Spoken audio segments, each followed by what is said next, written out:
Terry Anderson, the former Mideast correspondent for the Associated Press who was kidnapped in 1985 and held captive for nearly 7 years in Lebanon, has died at 76, his daughter told media. Anderson died on Sunday at his home in Greenwood Lake, New York. According to his daughter, Sulome Anderson, "Though my father's life was marked by extreme suffering during his time as a hostage in captivity, he found a quiet, comfortable peace in recent years," she said in a statement to media. The cause of death was unknown, though his daughter told the AP he had recently had heart surgery. The AP journalist worked out of Kentucky, Tokyo, South Africa, and ultimately Lebanon after he volunteered to go there in 1982 following Israel's invasion as the news agency's chief Middle East correspondent. Anderson covered Lebanon's civil war for the AP for 3 years before his capture in 1985. He was released in 1991 as the 16-year civil war ended. Anderson's autobiography, Den of Lions, chronicled his time in captivity. "You're sorry. Sorry for your family. Sorry you were dumb enough to get captured," Anderson told media once about his capture. "There's always a certain amount of guilt, even though it's irrational. It's there anyway. So you just have to get from hour to hour," he said.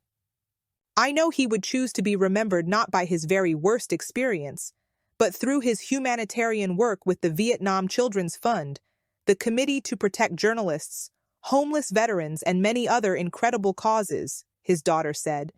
In a 2016 interview, Anderson told media that he didn't think about his captivity often.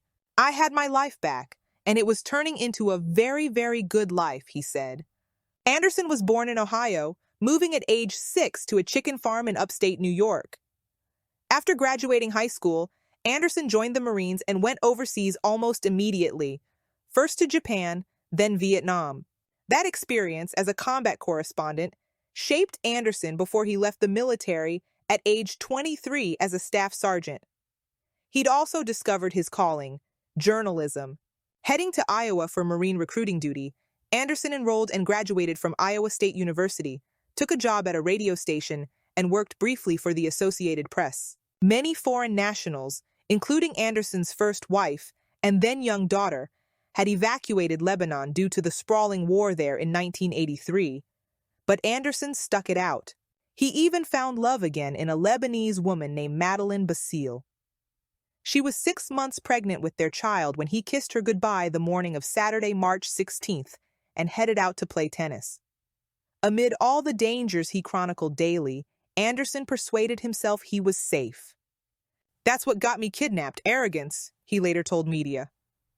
Armed men grabbed him on a Beirut street, threw him into the trunk of a car, and whisked him away. His autobiography calls his next home the Den of Lions. In fact, it was many dens as he was moved regularly, presumably around Lebanon. Each place, he had shackles, chains, and blindfolds, so he couldn't look his captors in the eye. "Some of them were really bad, some of them were evil," Anderson said of his guards. "Some were psychopathic." On the outside, the man whose AP byline had graced newspapers worldwide became a story himself. Government officials waged fruitless attempts to free him and others, the most high-profile example being the Iran-Contra affair. On December 4, 1991, he was taken from his holding room shortly after 6 a.m., handed to Syrian officers, and driven to Damascus. "What kept me going on?" he said immediately after tasting freedom. "Well, my companions. I was lucky enough to have other people with me most of the time. My faith. Stubbornness, I guess. Don't forget to subscribe my channel to get latest any news update.